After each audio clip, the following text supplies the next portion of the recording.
Now, there's a raid happening, and it's potentially on our pensions.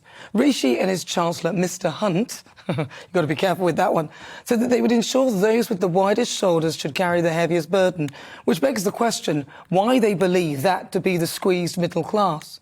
Basically, there is no money left, and they can't print out anymore like they did in the olden COVID days, which is part of the reason why we're in this mess. And even then, they failed to spend our money wisely. Remember the pandemic? Track and trace, where it was reported they shelled out almost £30 billion. It didn't even work properly. Remember all the different versions they had of it? It was useless.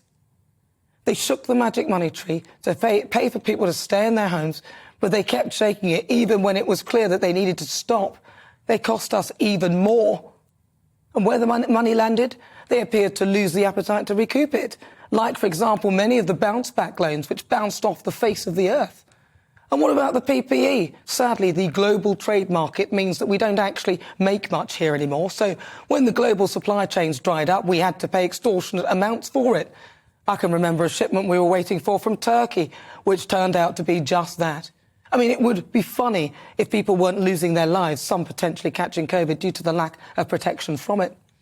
Now, the latest plan to make up for what I believe is financial mismanagement is a suggested pension grab of £10 billion. And last night, the Prime Minister and his Chancellor met with officials to apparently discuss this alongside a load of other measures. Before you dare to raid our pensions of hard-working folk, stop wasting our money. Windfall the companies that benefited from the pandemic, like Amazon and all those ones. Policies people like the supermarkets and other companies. Reduce the civil service and scrap HS2. That will come close to plugging the gap. Why should we pay for their financial mismanagement?